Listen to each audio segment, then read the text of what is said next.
Hello दोस्तों, नमस्ते भाई। गुड इवनिंग, कैसे हैं प्यारे स्टूडेंट आप लोग? गुड इवनिंग बच्चों। तो आज की क्लास आपके लिए काफी शानदार और इंपॉर्टेंट है। इसी चलाओ किशोर, 106 सवाल है इसमें, आगे भी काट देना यार एक बार। हाँ। तो बच्चों हम लोग पढ़ रहे हैं रेशियो। रेशियो के काफी सारे क्वेश्चंस हम कर चुके हैं 94 और 95 क्वेश्चन से आज हमको शुरू करना है मेरे प्यारे। टाइप वाइज टाइप सीक्वेंस में हम लोग सवालों को कर रहे हैं। सवाल आपके सामने आएगा बच्चों 95। देखते हैं सवाल का आंसर क्या होगा, जवाब दो। करिए बच्चों, खुद से ट्राई करिएगा, कुलदीप बनाइएगा। अगला टाइप इनकम एक्सपेंडिचर वाला है। ऐसा कुछ कुछ सवाल परसेंटेज में भी हुआ था, मैं दोबारा से यहाँ पे करवा रहा हूँ बच्चों। ये सवाल बहुत इंपॉर्टेंट है मेरे प्यारे भाई, ध्यान सुनिएगा। 3 क्वेश्चन मैंने इस टाइप के डाले हैं। चलो देखो, दिया है सवाल में कि ए और बी की मंथली इनकम का रेशियो 3:5 है। दो बंदे हैं ए और बी। अगर हम इनकी मंथली इनकम की बात करें, इनकम तो इनकम का जो रेशियो वो सवाल के अकॉर्डिंग 3:5 बोला है। इनकम का रेशियो आप बोलोगे हाँ जी sir. And the ratio of their saving is 2:3। उनकी सेविंग का जो रेशियो 2:3 है। अगर मैं इनके सेविंग्स के रेशियो की बात करूं, बचत के अनुपात की बात करूं, तो वो 2:3 है। इस सवाल में रेशियो बोले, इनकम का रेशियो अलग दिया है, सेविंग का रेशियो अलग दिया है। अब ये सवाल में अगली लाइन है, the income of B is equal to 3 time the saving of A. B की जो इनकम है वो ए की सेविंग का 3 गुना है। बी की जो इनकम है वो ए की बचत का 3 गुना है मेरे प्यारे भी। आप बोलोगे जी सर। तो आपसे पूछा है ए और बी के एक्सपेंडिचर का रेशियो क्या होगा, ए और बी के खर्चों का रेशियो क्या होगा, ऐसा सवाल में आपसे पूछा गया है। जरा जवाब दीजिएगा, ए और बी के एक्सपेंडिचर का रेशियो कैसे करेंगे सवाल। देखिए, अगर देखो इनकम का रेशियो अलग है बच्चों, सेविंग का रेशियो अलग है। अगर आपको एक्सपेंडिचर का रेशियो निकालना है तो इतनी बात क्लियर है कि इनकम के रेशियो में से सेविंग के रेशियो को घटाना पड़ेगा, एक्सपेंडिचर आ जाएगा मेरे प्यारे। Income minus saving expenditure. But दो रेशियो को ऐसे घटा थोड़ा ना सकते हो जब तक इन दोनों रेशियो में रिश्ता ना बने। और रिश्ता बनाने के लिए ये लाइन दी है, जो तीसरी लाइन है, बोला बी की जो इनकम है वो ए की सेविंग का 3 गुना है। ऐसा सवाल में बोला गया। क्या मुझे कहीं ऐसा दिखाई दे रहा है बच्चों? जवाब दीजिएगा। बोला है बी की इनकम ए की सेविंग का 3 गुना है। ए की सेविंग है बच्चों 2, ए की सेविंग 2 है। 2 का 3 गुना होता है मेरे प्यारे भाई 6। 2 का 3 गुना 6 है। क्या बी की सेविंग मुझे 6 दिखाई दे रही है? नहीं दिखाई दे रही मेरे प्यारे भाई। तो सवाल को करने के मैं आपको दो तरीके बताऊंगा। एक डाटा आसान है तो ऐसे ही हो जाएगा भाई। सवाल के अकॉर्डिंग ये बोला है कि बी की जो इनकम है ए की सेविंग का 3 गुना है। ए की सेविंग है 2, 2 का 3 गुना होता है 6। ये 6 बनना चाहिए बी की इनकम। ये होगा, आप बोलोगे हाँ जी सर। लेकिन सवाल में बी की इनकम तो 5 दिया है। अब 5 को 6 बनाने के लिए क्या करना पड़ेगा, जवाब दो। 5 में किससे गुणा करें कि 6 हो जाए? तो आप कहोगे सर 1.2 से गुणा कर दो। अगर 5 में आप 1.2 से गुणा कर देंगे मेरे दोस्तों तो 6 बन जाएगा। आप बोलोगे जी सर। अगर इस पूरे रेशियो को 1.2 से गुणा कर देंगे तो 1.2 3 1.2 की 3 में गुणा करेंगे 3.6, 1.2 की 5 में गुणा करेंगे 6 आ जाएगा मेरे प्यारे। ये हो गया। आप बोलोगे सर जी ये बिल्कुल हो गया, आपने बहुत अच्छी बात बताई। यानी कि अगर बी की जो इनकम है ए की बचत का 3 गुना, ए की बचत 2 है, 2 का 3 गुना करने पर डायरेक्ट 6 आ रहा है। यहाँ पे डाटा आसान था, हमने इजीली कर दिया। यानी कि ए की इनकम अगर 3.6 है तो बचत है 2, खर्चा कितना है? 3.6 में से 2 घटाएंगे 1.6 ए का खर्चा है, रेशियो। बी की इनकम अगर 6 है तो बचत 3 है, खर्चा कितना होगा? 6 - 3 3। ये ए की एक्सपेंडिचर बी के एक्सपेंडिचर का रेशियो आएगा। 10 हटाएंगे यहाँ पे 0 आ जाएगा। 16 रेशियो 30 कितना आएगा? 2 से काटेंगे 8 रेशियो 15। तो ए और बी के खर्चों का जो रेशियो आएगा वो बी ऑप्शन होगा 8 रेशियो 15।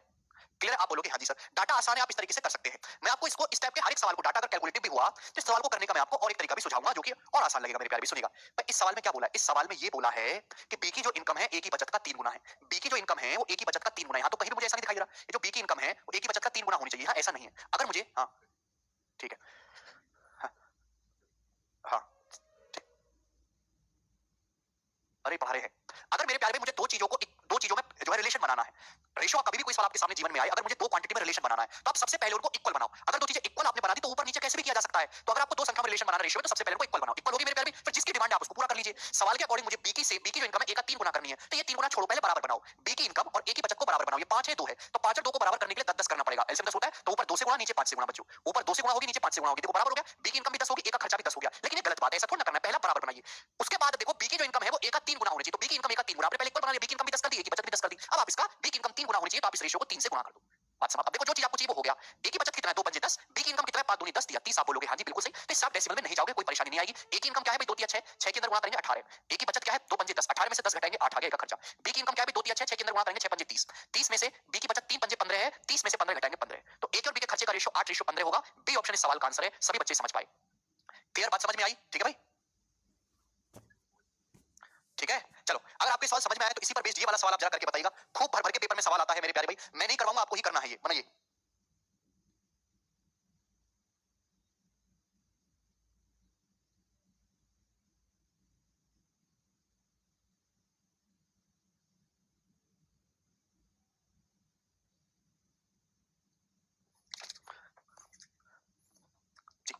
इस सवाल को आप खुद से ट्राई करिएगा, कर सकते हैं। मैं आपको एक और क्वेश्चन करवाऊंगा मेरे दोस्तों, थोड़ा और अच्छा सवाल करवाएंगे। जैसे ये देखिएगा मेरे प्यारे भाई, 2022 का बिल्कुल लेटेस्ट सवाल है, प्रीवियस ईयर का पूछा हुआ, जवाब दीजिएगा।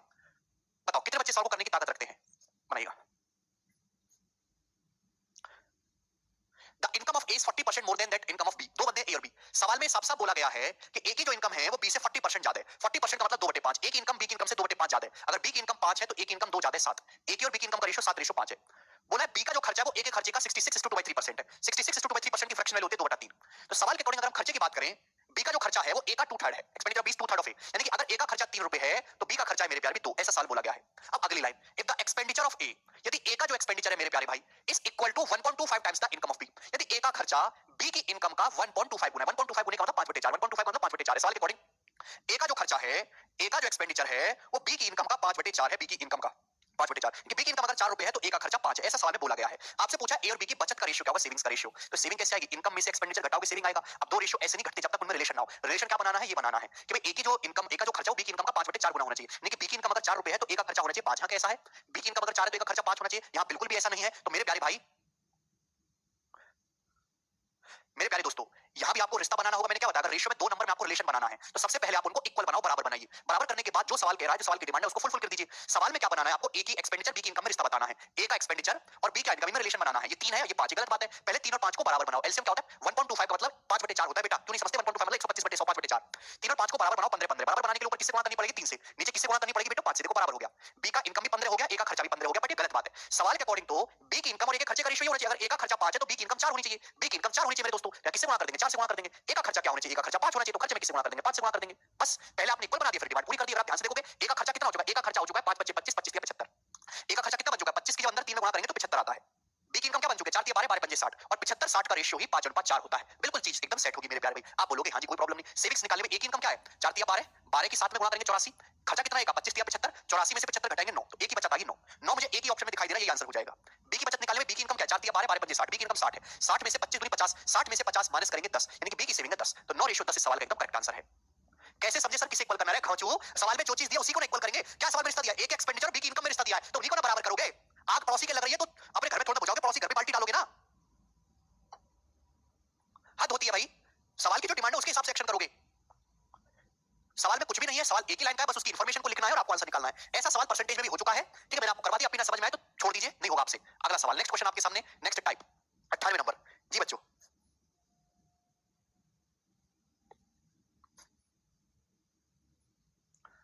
जी सवाल नंबर है बच्चों आपके सामने 98। बड़ी बेसिक सी बात है मेरे प्यारे भाई, अभी अभी लेटेस्ट ताजा ताजा ये आना शुरू हुआ है। अगर आप प्रीवियस में आप देखोगे तो आपको 6-7 सवाल इस पे मिल जाएंगे। बच्चों ये जो सवाल है 2020 के मेंस के पेपर का पूछा हुआ है, एज इट इज। सवाल इजी है, कोई ज्यादा डिफिकल्ट इसमें नहीं है। बोला है 46,800 रुपए को ए बी सी और डी के बीच बांटा जाता है इस प्रकार से। आपके पास 46,800 रुपए है, ए बी सी डी के बीच बांटा जाता है इस प्रकार से। एक ही क्वेश्चन कराऊंगा कि ए और डी के कंबाइंड शेयर और बी और सी के कंबाइंड शेयर का रेशियो 8:5 है। ए बी सी डी के बीच 46,800 बांटे जाते हैं कि ए और डी के कंबाइंड शेयर यानी कि ए प्लस डी और बी प्लस सी के शेयर का जो रेशियो, बी और सी के कंबाइंड शेयर का जो रेशियो है वो 8:5 है। ये बोला है ना सवाल में, आप बोलोगे हां जी सर बिल्कुल सही, यही बोला है। बी के हिस्से का सी के हिस्से से अनुपात 5:4 है। The ratio of share of B to that of C 5:4। B और सी के शेयर का जो रेशियो है वो 5:4 है, ऐसा सवाल में बोला गया है। आप बोलोगे हां जी सर बिल्कुल सही। ए को 18,400 रुपए मिलते हैं। ए का जो शेयर है बच्चों 18,400 रुपए है, ठीक है। यदि एक्स ए और बी के बीच का डिफरेंस है, वाई सी और डी के बीच का डिफरेंस है, तो आपसे पूछा है एक्स माइनस वाई का मान क्या है मेरे प्यारे भाई, जल्दी से जवाब दीजिएगा। सवाल में बोला है अगर ए को 18,400 रुपए मिलते हैं, ठीक है, ए को कितने रुपए मिलते हैं, 18,400 रुपए मिलते हैं। सवाल के अकॉर्डिंग ए और बी का जो डिफरेंस है वो एक्स है, सी और डी का जो डिफरेंस है वो वाई है, तो एक्स माइनस वाई आपको बताना है। करो बच्चों, इस सवाल को कैसे करेंगे, जवाब दीजिएगा, बनाओ। बड़ा ही बेसिक सवाल है, इसमें कुछ भी नहीं है। सुनो मेरे प्यारे भाई, ध्यान से सुनिएगा। स्टेप बाय स्टेप आपको करते जाना है। भाई ए प्लस डी को कितना मिलता है, 8 यूनिट। बी प्लस सी को कितना मिलता है, 5 यूनिट। आप बोलोगे जी सर तो आप क्या नहीं निकाल सकते, भाई 8 टोटल कितना पैसा मिलता है, चारों लोगों को मिला के 46,800 रुपए बांटा जाता है। तो A plus B plus C plus D क्या हो गया बच्चों, अगर मैं देखूं A plus D plus B plus C plus B plus C plus D हो गया 8 5 13, टोटल जोड़ के 13 आ रहा है। 13 यूनिट के लिए सवाल में 46,800 रुपए कितने गुना, तो आपको 13 3 39 7 3 3600 गुना। 1 यूनिट के लिए 3600 है तो 8 यूनिट की वैल्यू कितनी है, 3600 का 8 गुना कितना होता है मेरे दोस्तों, 28,800। 240 प्लस 48 28,800 रुपए मेरे दोस्तों। 3600 का 8 गुना कितना होता है, 5 गुना कितना होता है, 18,000। तो बी प्लस सी का जो शेयर है वो 18,000 रुपए है। आप बोलोगे हां जी सर बात तो बहुत अच्छी तरीके से समझ में आ गई। अब आप खुद मुझे बताओ कि भाई ए प्लस डी का शेयर 28,800 है, ए का शेयर 18,400, तो बी का शेयर नहीं निकाल सकते, बी का शेयर नहीं निकाल सकते भाई, सॉरी डी का। अगर ए प्लस डी 28,800 है, ए का 18,400, तो डी का कितना होगा, 28,800 में से 18,400 माइनस कर दो तो डी का शेयर आ गया 10,400 रुपए। भाई ए प्लस डी जोड़ के कितना आना चाहिए, 28,800 आना चाहिए, बात समाप्त। भाई बी प्लस सी का शेयर कितना है, 18,000। बी प्लस सी का शेयर 18,000 है, बी और सी के शेयर का रेशियो 5:4 है, तो 18,000 को 5:4 में नहीं ब्रेक कर सकते। बी प्लस सी 18,000 है, 5 + 4 9, 9 की वैल्यू 18,000 है, 2,000 गुना, तो 5 की वैल्यू भी 2,000 होगी, 10,000 रुपए, यानी कि बी का शेयर 10,000 हो गया। 4 की वैल्यू भी 2,000 गुना होगी, 8,000 रुपए। तो बी का शेयर जो 10,000 है बच्चों, सी का जो शेयर है वो 8,000 है। यहां से चारों ही लोगों का शेयर आ गया, कोई कैलकुलेटिव नहीं था मेरे प्यारे भाई। इजी की बात थी मेरे दोस्तों। आप बोलोगे हां जी सर ये बिल्कुल अच्छी बात बताई इसने, नो प्रॉब्लम। बी प्लस सी का शेयर 18,000 है, बी और सी का रेशियो 5,000 है, 18,000 को 5 4 में ब्रेक करेंगे तो 10,000 बी का शेयर, सी का 8,000। बोला है ए और बी का डिफरेंस, ए और बी के हिस्सों का डिफरेंस एक्स है। ए और बी के हिस्सों का डिफरेंस है कितना, 8,400। तो ए और बी के हिस्सों का डिफरेंस 8,400, किसकी वैल्यू है, एक्स की वैल्यू है। सवाल में ये भी बोला है सी और डी के हिस्सों का डिफरेंस वाई है, सी और डी का डिफरेंस कितना है, 2,400, ये वाई बोला है। इन दोनों का डिफरेंस क्या, 2,400। आपसे पूछा एक्स माइनस वाई। अब एक्स और वाई का डिफरेंस क्या है, इन दोनों का डिफरेंस 8400 और 2,400, इन दोनों का डिफरेंस है 6,000। तो 6,000 इस सवाल का आंसर था। तो बेवजह सवाल को यहां पे फर्जी घुमाया गया है, इस सवाल में कुछ था ही नहीं, केवल आपको रेशियो में ब्रेक करते जाना है, बात समाप्त। इस टाइप का मैंने एक ही क्वेश्चन कराया, प्रीवियस में आपको 4-5 सवाल मिल जाएंगे, लेटेस्ट आप करिएगा, आप पे डिपेंड करता है अंशुल। मुझे लगता है कि बात आपको समझ में आई है, आगे चलेंगे नेक्स्ट क्वेश्चन की तरफ मेरे प्यारे भाई। जी नेक्स्ट क्वेश्चन, 3 सवाल बच्चों मैं आपके सामने कराऊंगा, तीनों रेशियो के सवाल है मेरे प्यारे भाई। अच्छा ये तो गलत लिखा हुआ है,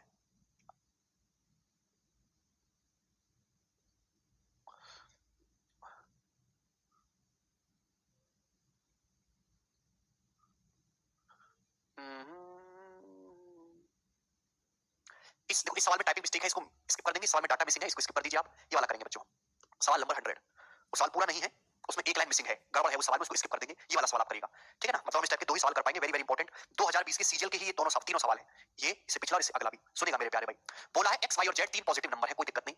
वाई एक्स का 4/5 गुना है, इस बात का मतलब समझते हैं। अगर मैं आपसे कहूं वाई एक्स का 4/5 गुना है, वाई जो है वो एक्स का 4/5 गुने के बराबर है, तो इसका मतलब ये हुआ कि वाई से एक्स का जो रेशियो 4/5 है। लेकिन आपको इतना लिख के अपने जीवन का कीमती समय बर्बाद नहीं करना। वाई एक्स का 4/5 गुना है, एक्स बेस है, यानी कि अगर एक्स का मान 5 है तो वाई 4 है। डायरेक्ट समझ जाना चाहिए था आपको। आपको डायरेक्ट समझ जाना चाहिए था कि अगर एक्स का मान 5 है तो वाई का मान 4 है बच्चों। अब बात करते हैं जेड की, सेकंड लाइन देखिएगा। बोला जेड वाई का 5/8 गुना है, जेड जो है वो वाई का 5/8 टाइम्स है, यानी कि वाई का मान अगर 8 है, वाई का मान अगर 8 है तो जेड का मान 5 है। आप बोलोगे हां जी सर बिल्कुल सही, कोई प्रॉब्लम नहीं। अब यहाँ पे दो अलग अलग रेशियो है, एक्स से वाई का रेशियो 5/4 है, वाई से जेड का रेशियो मेरे दोस्तों 8/5 है। इन दोनों रेशियो को कंबाइन करना है मुझे, क्या मैं रेशियो कंबाइन नहीं कर सकता भाई? दोनों जगह वाई की वाई कॉमन है, वाई को बराबर बना लेते हैं। 8 है तो यहाँ भी 8 बना लेंगे, 2 से गुणा कर लेंगे आप लोग। तो आप बोलोगे हां सर 2 पंजे 10, रेशियो 2 चौक 8, रेशियो 5। ये एक्स वाई जेड का रेशियो आ गया, एक्स वाई जेड का। पहली बात यहाँ तक। उसके बाद यदि संख्या एक्स वाई और जेड के व्युत्क्रमों का औसत 70/240 है, एक्स वाई जेड के रेसिप्रोकल का एवरेज 70/240 है, तो एक्स के 3 गुने और वाई के 5 गुने का औसत ज्ञात करें। अब देखो पहला तरीका है हमारा देसी। सवाल में क्या बताना है? एक्स का 3 गुना, एक्स का 3 गुना है 10, 10 का 3 गुना 30, वाई का 5 गुना, वाई का 5 गुना होता है 5 बच्चे 25, सॉरी वाई 8, सॉरी वाई 8, 8 का 4, 8 का 5 गुना होता है 40। इनका एवरेज बताना है। देखो एवरेज होता है sum of all observation upon total number of observation. Average क्या होता है? संख्याओं को जोड़ लो अपॉन डिवाइड कर दो कि कितनी संख्या है मेरे दोस्तों। आप बोलोगे हां जी सर। तो अगर दो संख्या है, एक्स का 3 गुना 30, वाई का 5 गुना 40, इनका एवरेज निकालना है तो जोड़ के आधा करेंगे 35, तो 35 आ रहा है एवरेज। तो आंसर जो भी आएगा 35 का मल्टीपल होगा। एक ही ऑप्शन 35 का मल्टीपल, ये हो गया मेरे प्यारे भाई। क्लियर है? समझ में आ गया? इस सवाल को सॉल्व करने की जरूरत नहीं थी आपको, ऑप्शन से हो जाएगा। बट अगर आपको ये सवाल सॉल्व करना ही पड़े तो कैसे करेंगे मेरे दोस्तों? बोला है एक्स वाई जेड के व्युत्क्रमों का औसत 70/240 है, रेसिप्रोकल का। देखो आपके पास तीन संख्याएं, तीन संख्याओं का एवरेज अगर 70/240 है, तीन संख्याओं का औसत 70/240 है, तो तीन संख्याओं का योग कितना होगा? 70/240 का 3 गुना, यानी कि 70/80। ये तीनों संख्याओं का योग आ गया मेरे प्यारे भाई। आप बोलोगे हां जी सर। भाई एवरेज मैंने क्या बताया? एवरेज है संख्याओं का योग बटे 3, ये तीन संख्याओं का एवरेज होगा। अगर मुझे तीन संख्याओं का योग निकालना है तो एवरेज को किससे गुणा करनी पड़ेगी? 3 से। तीनों संख्याओं का योग आ गया मेरे प्यारे भाई। आप बोलोगे हां जी। ये तीनों संख्याओं का योग आ गया, तीनों संख्याओं के रेसिप्रोकल का, तीनों संख्याओं के व्युत्क्रमों का योग आ गया।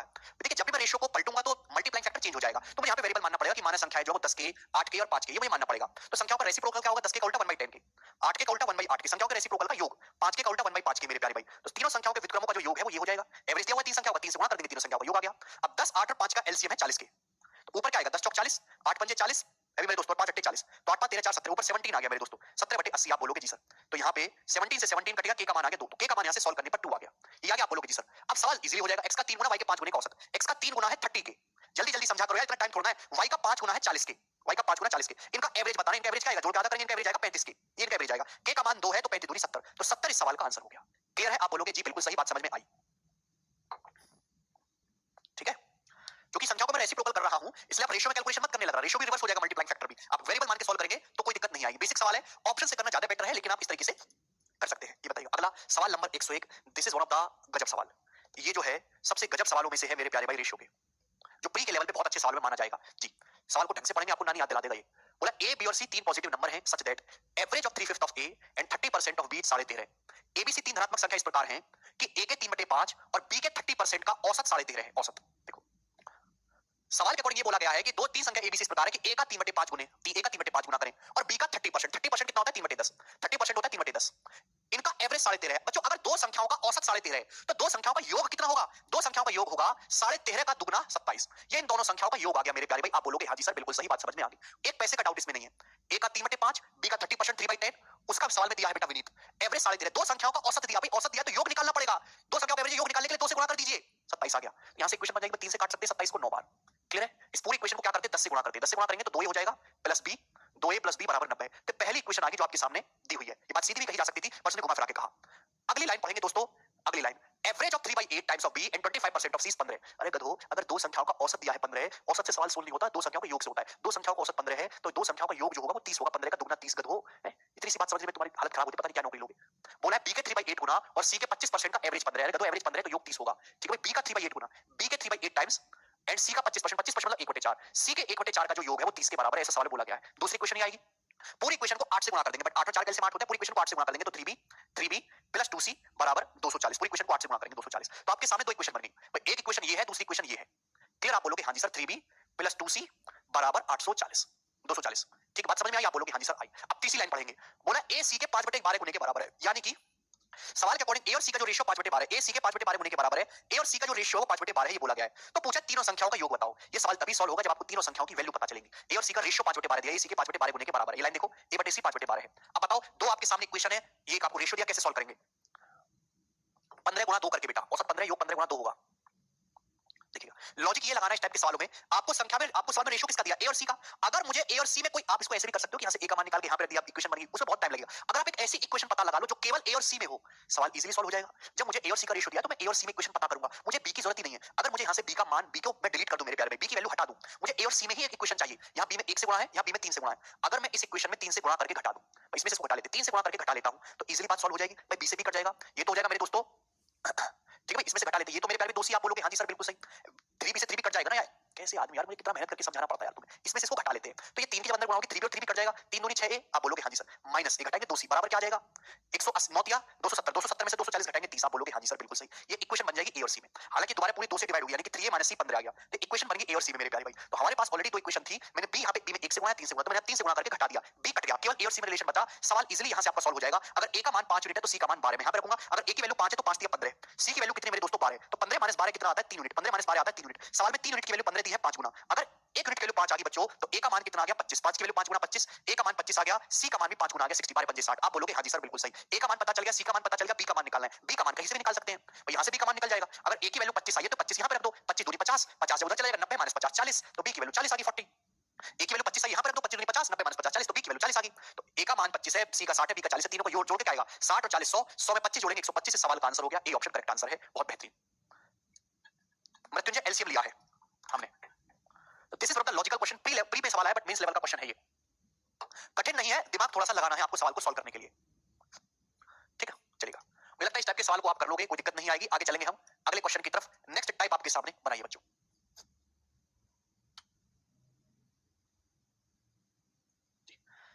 अगला सवाल बच्चों, ये जो सवाल है एमटीएस के पेपर में आया है स्टूडेंट 2020 में, और मुझे और भी अलग अलग एग्जाम में दिखाई दिया, इसलिए मैं आपको क्वेश्चन करवाऊंगा, एक ध्यान से सुनिएगा। ठीक है, जो ज्यादा इंपॉर्टेंट वैरायटी है मैं उसका एक सवाल करवा रहा हूं, लेकिन जो बहुत ज्यादा इंपॉर्टेंट है उसके 3 3 4 4 क्वेश्चन भी आपको करवा रहा हूं। ये देखिएगा, दो बंदे हैं ए और बी, ध्यान से समझने की कोशिश करिएगा, दो बंदे हैं ए और बी, उनकी इनकम का रेशियो 4:3 है, दो बंदे ए और बी हैं, उनकी आय का जो अनुपात है वो 4:3 है।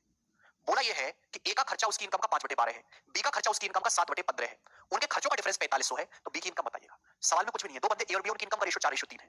बोला ए का खर्चा उसकी इनकम का 5/12 है, 5/12 भाई 4 का अगर मैं बटे 12 करूंगा दिक्कत होगी मेरे प्यारे भाई, बी का जो खर्चा उसकी इनकम का बटे 15 है भाई, 3 का बटे 15 करूंगा दिक्कत होगी। तो भाई मुझे यहाँ पे मेरे प्यारे भाई क्या करें कि 12 और 15 बटे 12 बटे 15 आसानी से किया जा सके, क्या किया जाए जवाब दीजिएगा, क्या करूं मैं ऐसा भाई, यहाँ ए की इनकम है 4, सवाल में बोला कि ए का खर्चा उसकी इनकम का 5/12, अगर मैं 4 को 12 का मल्टीपल बना लूं यानी कि 3 से गुणा कर लूं तो कोई दिक्कत नहीं आएगी।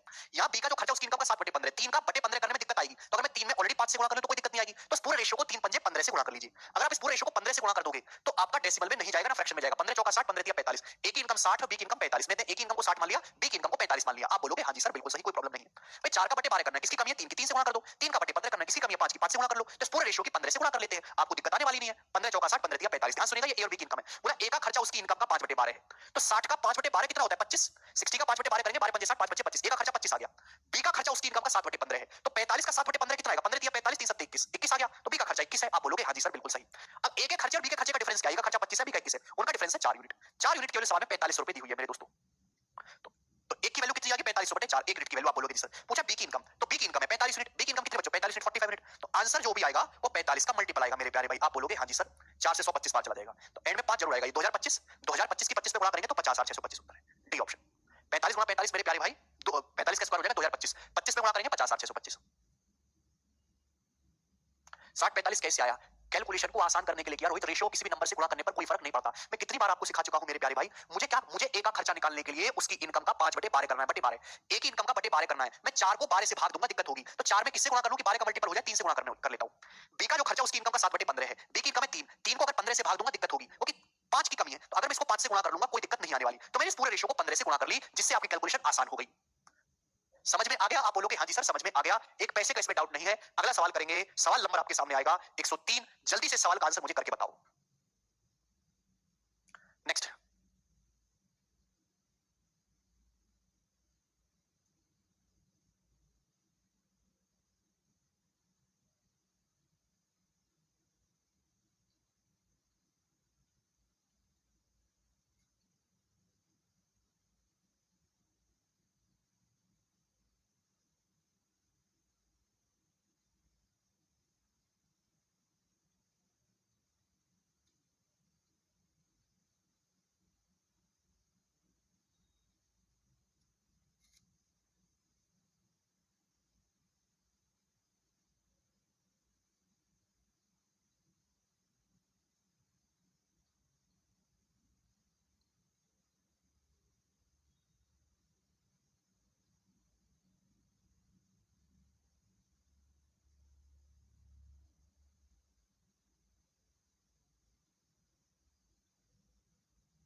एग्जांपल देने लगूंगा तो ये एक क्लास में 5 ही सवाल करेंगे।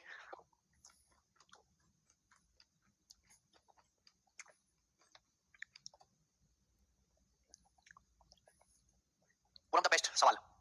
Each member of a club contributes as much as rupee and as much as पैसा as the number of members of club। एक क्लब का हर एक सदस्य क्लब में जितने सदस्य उतने ही रुपए देता है और उतने ही पैसे देता है। जैसे सपोज क्लब में 100 सदस्य तो हर आदमी 100 रुपए देता है और 100 ही पैसे देता है। यदि टोटल कंट्रीब्यूशन 3636 रुपए है तो आपसे पूछा है क्लब में कितने मेंबर है। हालांकि सॉल्व करने का बेस्ट तरीका है ऑप्शन से, जो ऑप्शन सेटिस्फाई कर जाएगा वही आंसर होगा। सवाल में बोला है क्लब का हर एक सदस्य क्लब के सदस्यों की संख्या के बराबर ही रुपए देता है और उतने ही पैसे देता है। अगर मैं पहला ऑप्शन सही मानता हूं, ये दोनों तो हो ही नहीं सकते बेटा। अगर मैं पहला ऑप्शन सही मानता हूं 60, अगर क्लब में 60 मेंबर है तो हर एक मेंबर 60 ही रुपए देगा और हर एक मेंबर 60 ही पैसे देगा। तो अब बताओ टोटल कलेक्शन कितने का होगा। अगर क्लब में 60 मेंबर है तो हर मेंबर 60 ही रुपए देगा और 60 ही पैसे देगा। तो बताओ टोटल कलेक्शन कितना होगा। इतने का। एक मेंबर अगर इतने रुपए देगा तो 60 कितने देंगे मल्टीप्लाई बाय 60, तो 60 गुना 60 आ जाएगा 3600 रुपए। लेकिन जब 60 की गुणा होगी 60 में तो आएगा 3600 पैसे। अरे भैया एक रुपए में 100 पैसे होते हैं, तो 60 गुना 60 3600 पैसे का मतलब 36 रुपए हो गया कि नहीं हो गया। तो 3600 प्लस 3636 रुपए आ रहा है, सेटिस्फाई कर रहा है, तो यही इस सवाल का आंसर हो जाएगा। तो बेटर है कि ऐसे सवालों को हमेशा ऑप्शन से बनाया जाए। 60 गुना 60 3600 पैसे को रुपए में लिखेंगे तो 36 रुपए होता है, तो टोटल ऐड करने पर 3636 हो गया। समझ में आई बात। यहां तक किसी को कोई डाउट। अगर आप इसको बेसिक से सॉल्व करना चाहते हैं तो आपको एक्स मान के सॉल्व करना पड़ेगा कि माना क्लब में एक्स मेंबर है। सवाल के अकॉर्डिंग ये बोला गया कि क्लब का हर एक मेंबर उतने ही रुपए देता है और उतने ही पैसे देता है जितने क्लब में मेंबर है। भाई क्लब में अगर एक्स मेंबर है तो हर मेंबर एक्स रुपए देगा और हर मेंबर जो है वो एक्स पैसे भी देगा। कितने पैसे देगा। हर मेंबर एक्स पैसा देगा। अब एक्स पैसे का मतलब क्या है। एक रुपया मतलब 100 पैसे होता है, तो पैसे को अगर रुपए में कन्वर्ट करना है तो 100 से भाग देना होगा x बटे 100 रुपए। x में अगर x बटे 100 हम ऐड करेंगे तो 101 x बटे 100 आ गया, यानी कि क्लब का हर एक मेंबर इतने रुपए देगा। हर एक मेंबर क्लब का हर एक मेंबर 101 x बटे 100 रुपए देगा और क्लब में टोटल x मेंबर है तो कितना कलेक्शन होगा मल्टीप्लाई बाय x, इतना पैसा जमा होगा इकट्ठा। भाई आपके 5 दोस्त है, हर दोस्त 10 का नोट देता है तो 5 दोस्त कितने रुपए देंगे। 5 गुना 10 50। कार्तिक चुपचाप पढ़ो, दिखाता है कार्तिक, आप सही से चेक करो। और इसी की वैल्यू सवाल में कितनी दे रखी है टोटल कलेक्शन की 3636 रुपए दे रखी है। इसको काटेंगे 101 से मेरे दोस्तों 36 चला जाएगा। x गुना x स्क्वायर 3600 आ गया, x स्क्वायर 3600 तो x का मान 60, तो 60 सवाल का आंसर है। ये बेसिक से हो जाएगा। आगे चलेंगे। अगला टाइप मेरे प्यारे भाई, अगला टाइप बहुत प्यारा है। इस टाइप के मैं आपको 2 क्वेश्चन करवाऊंगा और आपको काफी मजा आएगा मेरे प्यारे भाई। ध्यान से समझने की कोशिश करिएगा मेरे दोस्तों। सुनो, दोनों ही क्वेश्चन आपको सॉल्व करवाऊंगा, समझिएगा। बोला है स्टूडेंट, देखो पहले मैं आपको सवाल समझाता हूं फिर उसके पीछे का कांसेप्ट बताऊंगा। In a coloured picture of red and green colour, red and green colour is used in the ratio 2:3। आपके पास एक कलर पिक्चर है मेरे प्यारे, कलर पिक्चर, ठीक है जी। आप बोलोगे जी सर इस कलर पिक्चर में जो रेड और ग्रीन कलर इस्तेमाल, इस पूरी पिक्चर को बनाने में रेड और ग्रीन कलर इस्तेमाल हुआ है किस अनुपात में 2:3 के रेशियो। मतलब ये हुआ बच्चों, अगर इसमें रेड कलर 2 ग्राम लग रहा है तो ग्रीन कलर इसमें 3 ग्राम लग रहा है। इन द अपर हाफ, ऊपरी आधे हिस्से में, इस पिक्चर के 2 हिस्से करो मेरे दोस्त, 2 हिस्से हो गए, एक ऊपर का आधा हिस्सा एक नीचे का आधा हिस्सा। ऊपरी आधे हिस्से में ग्रीन से रेड कलर का रेशियो 5:4 है, ग्रीन से रेड कलर का रेशियो। नीचे के आधे हिस्से में रेड से ग्रीन कलर का रेशियो क्या होगा, ये सवाल है। तो ऊपरी आधे हिस्से में ग्रीन से रेड का रेशियो 5:4 है, तो अगर मैं ये लिखूं कि रेड से ग्रीन कलर का रेशियो क्या ऊपरी आधे हिस्से में, तो आप कहोगे सर 4:5 होगा। ये उल्टा कर लेंगे ना, रेड से ग्रीन का। सवाल में दिया ग्रीन से रेड का रेशियो, हमने उल्टा लिखा, रेड से ग्रीन का 4:5। पूछा नीचे के आधे हिस्से में रेड से ग्रीन कलर का रेशियो क्या होगा। मैं बार-बार रेड ग्रीन हटा रहा हूं, लिख रहने देते हैं। नीचे के आधे हिस्से में मेरे प्यारे भाई रेड से ग्रीन कलर का रेशियो क्या होगा, ये सवाल आपके सामने है, बताओ बच्चों। चलेगा बच्चों, समझ गए इस टाइप के क्वेश्चन को। सुनो मेरे प्यारे, मैं आपको चीज समझाना चाहता हूं कि जैसे सपोज आप एक पेंटिंग बनाते हो, आप एक पिक्चर बनाते हो, इस पिक्चर को पूरा आप पोतते हो कलर से, तो कलर आप लाल पीला नीला कुछ भी कर सकते हो, लेकिन इतनी गारंटी है कि अगर आप इस पिक्चर के 2 टुकड़े कर रहे हो, अगर आप पिक्चर के 2 टुकड़े कर रहे हो मेरे दोस्तों, तो जितना टोटल कलर ऊपर लगेगा उतना ही टोटल कलर नीचे लगेगा। अगर ऊपर के आधे हिस्से में सपोज आपने टोटल 20 ग्राम कलर लगाया है तो नीचे के आधे हिस्से में भी 20 ग्राम कलर लगेगा। ये बात समझ में आ गई। यानी कि अगर ऊपर के आधे हिस्से में 1 यूनिट कलर लगा है तो नीचे के आधे हिस्से में भी टोटल 1 यूनिट कलर लगेगा। और पूरी पिक्चर में कितना कलर लगेगा, फिर 1 और 2, पूरी पिक्चर में कलर लगेगा 2 यूनिट। ये बात समझ में आ गई। पूरी पिक्चर को बनाने में कितना कलर लगेगा, 2 यूनिट कलर लगेगा। बस आपको इतना ही सोचना है, कुछ भी नहीं।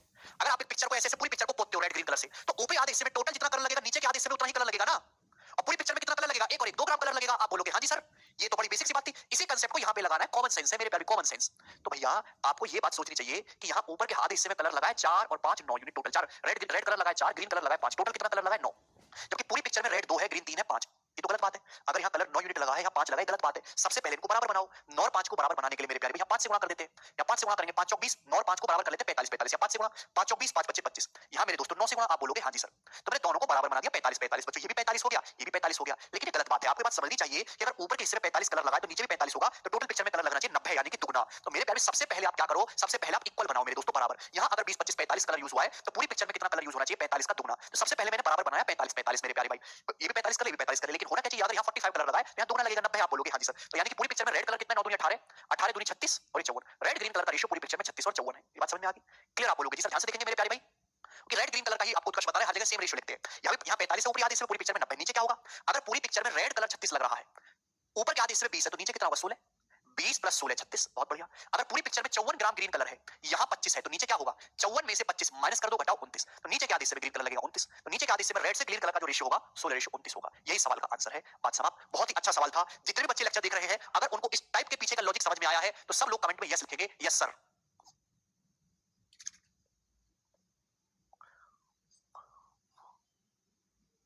जरूरत ही नहीं है तुषार, नो नीड, नहीं होगा। इतना सा कंसेप्ट इस सवाल में है, इतना सा। अच्छा, इस सवाल को मैं और भी छोटा करके समझा सकता हूं आपको। इस सवाल को अपन लोग इतना भी नहीं करेंगे मेरे प्यारे भाई। अगर पेपर में सवाल आता है, ध्यान से सुनिएगा मेरे प्यारे भाई। आप एवरेज जानते हैं, औसत? क्या आप एवरेज जानते हैं, औसत? बचपन में थोड़ा बहुत पढ़ा होता है, तो आपको ना, मुझे बचपन में थोड़ी ज्यादा पढ़ाई कर लेते तो मुझे इतना समझाना नहीं पड़ता। जहां किसी बात को समझाने में 2 मिनट लगने चाहिए, आपको समझाने में 10 मिनट लगती है। बताओ क्या करूं मैं? देखिए मेरे प्यारे, हम क्या बोल रहे हैं? हम ये बोल रहे हैं कि अगर आपके पास कोई पिक्चर है, ऊपर 1 ग्राम कलर लग रहा है, नीचे 1 ग्राम लग रहा है, तो टोटल पूरी पिक्चर में कितना कलर लगेगा? 2 ग्राम पूरी पिक्चर में। ठीक है भाई, पूरी पिक्चर में अगर 2 ग्राम कलर लग रहा है मेरे प्यारे भाई, 2 ग्राम टोटल है, तो एवरेज क्या होगा? एवरेज 1 होगा। पूरी पिक्चर में भी एवरेज भाई, ऊपर जितना कलर, नीचे कितना कलर, ऊपर जितना नीचे उतना है, इन दोनों का एवरेज 1 और 1 का एवरेज भी 1 होना चाहिए। आप बोलोगे हां जी सर, तो मैं एवरेज से जल्दी कर लूंगा। सुनिएगा, पूरी पिक्चर है, रेड ग्रीन कलर का रेशियो 2:3 है, या रेड ग्रीन कलर का रेशियो 4:5 है ऊपरी आधे हिस्से में। नीचे के आधे हिस्से में क्या होगा? सबसे पहले इन दोनों को बराबर बनाओ। 4 और 5 9 है, यहाँ 5 है। 9 और 5 को बराबर बनाना है तो 45 से गुणा, सॉरी 9 और 5 को बराबर बनाना 45 बना लेते हैं, 5 से गुणा मेरे प्यारे भाई। 5 चौक 20, 5 बच्चे 25, यहाँ 9 से गुणा, तो 9 दूनी 18, 9 के 27। आप बोलोगे हां जी सर बिल्कुल सही। ये तरीका आपको कहीं भी नहीं मिलेगा मेरे अलावा। ठीक है बच्चों, this should be the average मेरे प्यारे भाई, this should be the average. पूरी पिक्चर का जो एवरेज है, इसी पे आके बैलेंस होना चाहिए मेरे प्यारे भाई। अब एवरेज को बैलेंस कैसे करते हैं, सुनो। पूरी पिक्चर में रेड कलर जो यूज हुआ है, एवरेज 18। अगर यहाँ 18 से 2 ज्यादा है 20, 18 से 2 ज्यादा है 20, तो नीचे 18 से 2 कम होगा, बैलेंस करने के लिए 16। 20 और 16 36, 36 का आधा होता है ना 18। अगर पूरी पिक्चर, यहाँ पे एवरेज 27 है, 27 से 2 कम है 25, बिल्कुल बैलेंस करना है। 27 से 2 कम है 25, तो नीचे 27 से 2 ज्यादा होगा 29। बताओ, नीचे जो रेड ग्रीन कलर का रेशियो होगा वो 16 रेशियो 29 होगा। यही सवाल का आंसर है, बात समाप्त। D option. This is the best method to solve this kind of question. कोई कंफ्यूजन हो तो एक सवाल मैं आपके सामने और करवाता हूं। ये सवाल कई बार एग्जामों में आया हुआ है मेरे दोस्तों, अलग अलग एग्जाम्स में। सभी बच्चों ने इस टाइप के सवाल को देखा होगा। समझाता हूं मैं आपको। On the whole surface of earth the ratio of land and water is 3:5। आपके पास एक धरती है, धरती के 2 हिस्से हैं, एक नॉर्थ पोल एक साउथ पोल, उत्तरी गोलार्ध और दक्षिणी गोलार्ध। तो इस धरती में लैंड से वाटर का जो रेशियो, पूरी धरती में जमीन से पानी का जो अनुपात है 3:5 है। पूरी धरती में जमीन से पानी का जो रेशियो है वो 3:5 है। The land and water in the northern hemisphere 7:9। उत्तरी गोलार्ध में लैंड से वाटर का रेशियो 7:9 है। तो आपसे पूछा जमीन से पानी का अनुपात, भूमि और पानी का अनुपात दक्षिणी गोलार्ध में क्या होगा? सदर्न हेमिस्फीयर में लैंड से वाटर का रेशियो क्या होगा? तो ये वही सवाल हो गया भाई, जितना टोटल ऊपर है उतना ही टोटल नीचे होना चाहिए। आप बोलोगे जी सर बहुत बढ़िया, ऑस्कर गोes to you। भाई यहाँ कितना है? 7 और 9 16, तो भाई यहाँ भी 16 बना लेते हैं। इस पूरे रेशियो को 2 से गुणा बराबर कर लो। 2 तिया 6, 2 पंजे 10। अभी मैंने 16 बना लिया भाई, ये भी 16 हो गया मेरे दोस्तों, इसको भी 16 बना लिया। ऊपर 16 नीचे 16 और पूरे का एवरेज भी 16 होना चाहिए। एवरेज पे आपको बैलेंस कर देना है भाई। 6 से 7 कितना ज्यादा है? 1 ज्यादा है। आप बोलोगे जी 6 से 7 1 ज्यादा है, तो नीचे 6 से 1 कम होगा 5। देखिएगा बच्चों, भाई 10 से 9 क्या 1 कम है, तो नीचे 10 से 1 ज्यादा होगा 11। तो सदर्न हेमिस्फीयर में लैंड से वाटर का जो रेशियो होगा वो 5:11 होगा। यही सवाल का आंसर है। बिल्कुल आशीष, 100%। तो क्या अब आप इस टाइप का सवाल कर लोगे?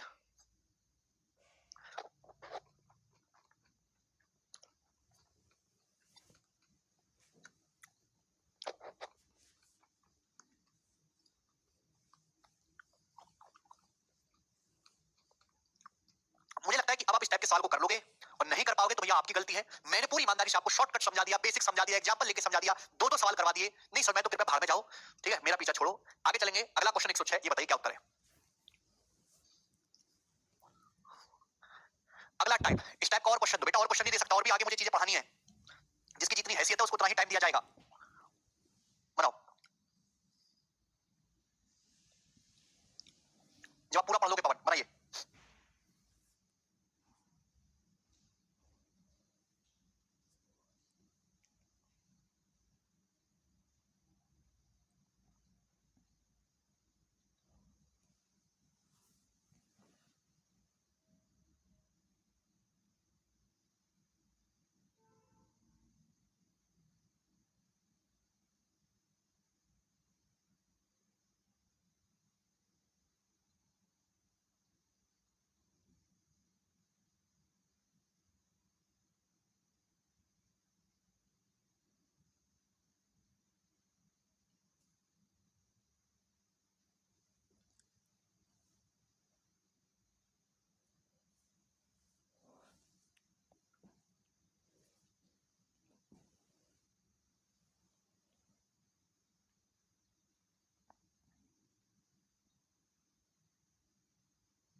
जी ना बेटा भूपेंद्र, कैसे करेंगे बच्चों इस सवाल को? आप बोलोगे सर ये तो बेसिक सवाल है, सुनिएगा। A stall sells popcorn and chips in packet of 3 size, large, super and jumbo. भाई एक जो है स्टॉल है, एक रोड साइड, मेरे दोस्तों क्या बोलते हैं उसको, रोड साइड किसी ने दुकान खोल लिया, ठेका खोल लिया है, वो पॉपकॉर्न भी बेचता है, चिप्स भी बेचता है। पॉपकॉर्न एंड चिप्स दोनों ही सेल करता है। आप बोलोगे जी सर बहुत बढ़िया दुकान उसकी चलनी चाहिए। तीन साइज में, लार्ज, सुपर और जम्बो, तीन साइज में मेरे दोस्तों पॉपकॉर्न चिप्स को बेचता है।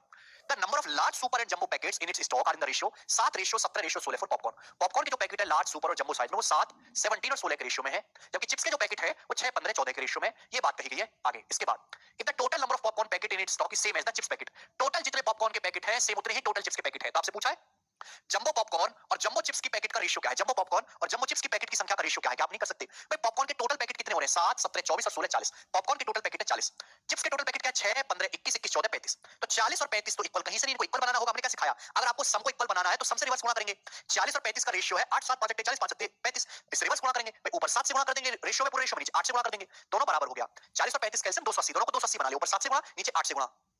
क्लियर है? तो यहाँ पे टोटल नंबर्स बराबर हो गए। लेकिन सवाल में क्या पूछा है कि जंबो पॉपकॉर्न के जितने पैकेट है, तो जंबो पॉपकॉर्न के कितने पैकेट है? 16, 17, 112, और जंबो चिप्स के जो पैकेट है वो कितने? 14, 112। उनकी संख्या का रेशियो आता है, तो उनका रेशियो आएगा 1:1। तो 1:1 इस सवाल का उत्तर था, ए ऑप्शन। काफी बेसिक सवाल बच्चों ये था। होल्ड करेंगे, आगे के सवाल लगवाता हूं। केशव लगाना बेटा, केशव।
जी बच्चों, अगला टाइप मेरे प्यारे भी आपके सामने आ गया। नेक्स्ट टाइप बहुत ही प्यारा क्वेश्चन है ये, मीठा सवाल दोस्ती बनता है, और प्रीवियस में बतेरे सवाल आए हुए हैं। अब तक मैंने जितने भी टाइप पढ़ाए उनमें सबसे इंपॉर्टेंट सवालों में से ये है। एक दो क्वेश्चन मैं आपको करवाऊंगा, मुझे लगता है कि आप इसके फिर सारे उसको कर पाओगे। ठीक है जी बच्चों, शुरू करें कहानी? शुरू करते हैं। सुनो बच्चों जी, सवाल में क्या बोला है कि तीन बंदे एबीसी है, उनके एक्सपेंडिचर का रेशियो 16, रेशियो 12, रेशियो 9 है। तीन आदमी है बच्चों, ए, बी और सी, उनके खर्चों का जो अनुपात है वो 16, 12, 9 है।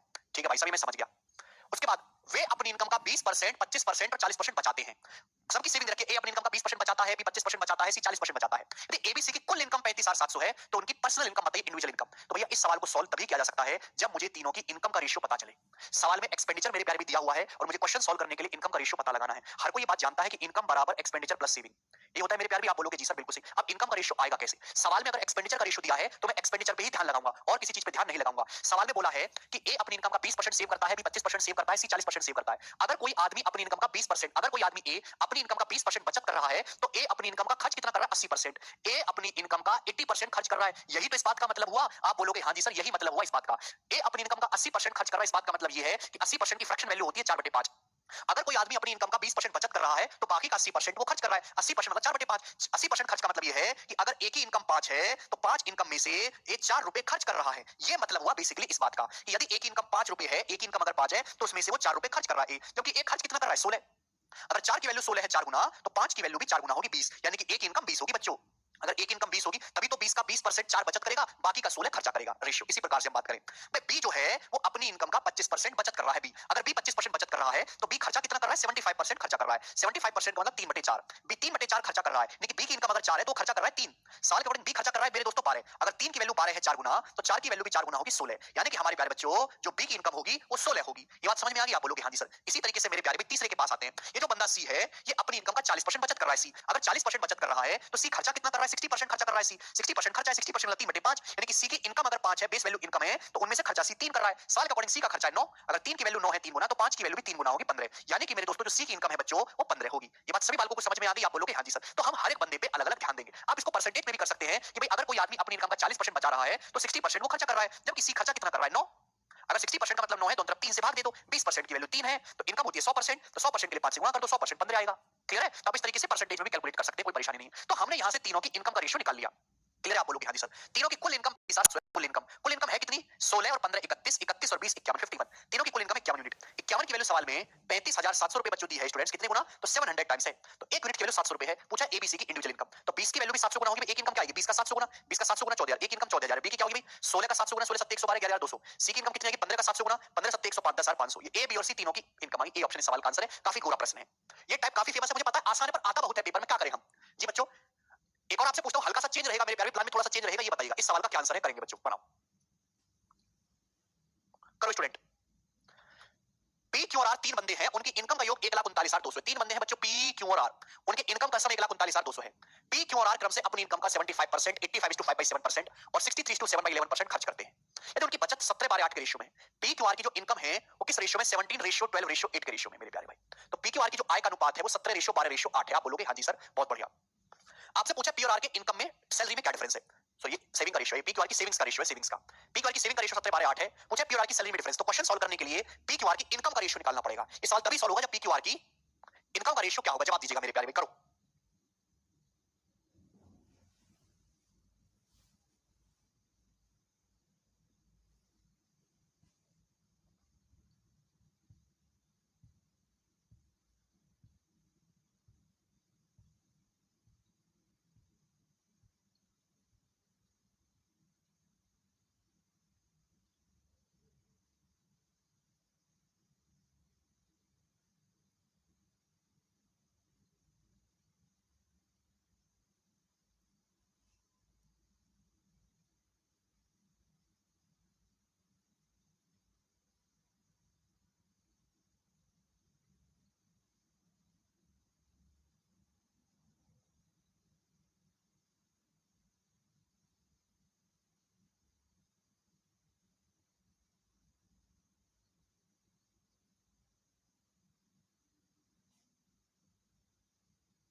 आया देखो, पी क्यू आर की सैलरी का सम दे रखा है। पी क्यू आर अपनी सैलरी का 75, ये इतना इतना परसेंट खर्च करते हैं, उनकी सेविंग का रेशियो। मुझे इनकम का रेशियो निकालना है। सुनो, अगर कोई आदमी पी अपनी इनकम का 75% यानी कि 3/4 खर्च कर रहा है, अगर किसी आदमी ने 3/4 खर्च कर दिया, तो आदमी ने बचत कितनी करी है? 1/4। पी ने कितनी बचत की है? 1/4। यानी कि पी की इनकम अगर 4 है तो उसने बचत करी है 1 यूनिट की, जबकि पी ने बचत की है बच्चों 17 की। तो 1 यूनिट के जो 17 है तो 4 की वैल्यू होगी 68, यानी कि पी की जो इनकम होगी वो 68 होगी। बात पता चल गई ना? क्यों अपनी इनकम का 85:5/7% खर्च करता है? 85:5% कितना? 6/7। 14 सही 2/7% जो है उसका 6 गुना है। अगर मेरे दोस्तों क्यों 6/7 खर्च कर रहा है तो बचत कितनी कर रहा है? क्यों 1/7 क्यों बचत कर रहा है? क्यों 100% में से 85:5% खर्च हो गया, तो 100 में से घटाओ 14:2/7% यानी कि 1/7 की बचत की। अगर क्यों की इनकम 7 है तो बचत है 1 की, क्यों की बचत है 12, 1 की वैल्यू 12 है तो 7 की वैल्यू आ जाएगी 84। तो क्यों की इनकम 84 है। अब बात करते हैं आर की। आर अपनी इनकम का 63:7/11% खर्च करता है। क्या है इसका फ्रैक्शन वैल्यू? 1/11 होता है 9:1/11%, 7 गुना है 7/11।